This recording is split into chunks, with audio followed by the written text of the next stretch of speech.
प्यारे बच्चों, आज हम लोग ये जानेंगे कि हर इंसान के कर्मों के फल को उसको भोगना ही पड़ता है, चाहे वो शुभ कर्म हो चाहे अशुभ कर्म हो।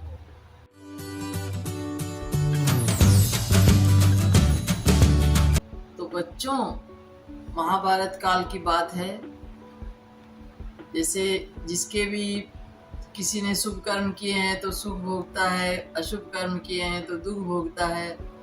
ये विधि का विधान कभी भी टलता नहीं है, चाहे वो कोई भी जीव हो। भगवान जब इस धरा पर अवतार लेते हैं तभी भी उन्होंने अपने परिजनों का विधि विधान को परिवर्तन नहीं किया।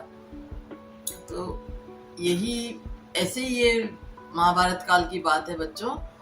भीष्म पितामह सरसैया पे लेटे हुए हैं, उनके शरीर में इतने तीर लगे हुए हैं कि कहीं भी एक जगह खाली नहीं है। तो भीष्म पितामह बोलते हैं, पहले बच्चों जब युद्ध होता था तब ये होता था कि सूर्य ढलने के बाद सब अपने अपने खेमे में आते थे, मित्रवत रहते थे। उस टाइम उनकी शत्रुता नहीं रहती थी। और भाई भीष्म पितामह बड़े बुजुर्ग थे तो सब कोई कौरव पांडव सभी योद्धा उनके चरण स्पर्श करने आते थे।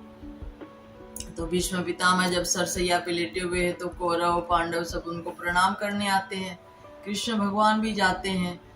तो भीष्म पितामह बोलते हैं कि केशव, मेरे मन में एक बहुत सवाल उथल पुथल मचा रहा है। बोलिए पितामह क्या बात है? तो बोले देखो, मैं मेरे पिछले 100 जन्मों तक मैंने अवलोकन किया, मैंने एक भी पाप नहीं किया, ये मैं किस पाप की सजा भोग रहा हूँ? तो कृष्ण भगवान थोड़ा सा मुस्कुराते हैं, बोले पितामह, 100 जन्म में तो आपने कुछ भी नहीं किया, परंतु 100 के एक जन्म और पहले 101वें जन्म में आप उस टाइम भी राजा थे, आप शिकार खेलने जा रहे थे, तो एक सांप आपके घोड़े के सामने से गुजर जाता है। तो आप क्या करते हैं, उसको सांप को मार के और अपने धनुष में टांग के उसको उछाल देते हैं। तब वो सांप है जाके बबूल के पेड़ में लटक जाता है। और जब बबूल के पेड़ में लटकता है तब तक उसके प्राण नहीं निकले होते हैं। तो बबूल में तो बड़े बड़े कांटे होते हैं बच्चों, आप लोग जानते होंगे, बबूल का पेड़ बड़े बड़े कांटे रहते हैं उसमें। तो जब सांप जाके उन कांटों पे गिरता है तो जब प्राणांत नहीं हुआ था तब तक तो उस दर्द को महसूस कर पाएगा ना। अगर प्राणांत हो जाएगा तब तो भाई कोई बात नहीं है, फेंकेंगे आप जो भी करेंगे उसको महसूस नहीं होगा।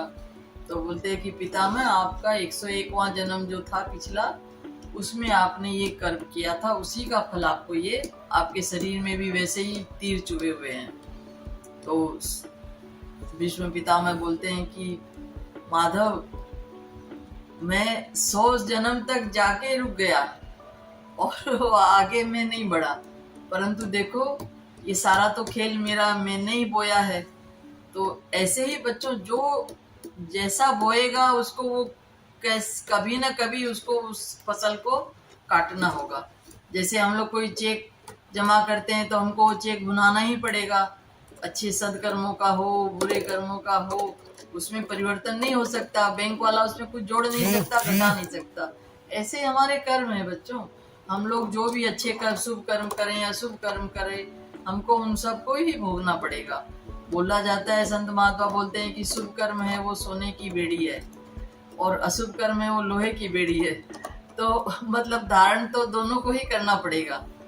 तो इसीलिए हम लोगों को बोलते हैं कि ये शुभ कर्म अशुभ कर्म संसार में रहते हुए, कि कृष्ण भगवान गीता में बोलते हैं कि भी कर्म योग सबको करना पड़ता है।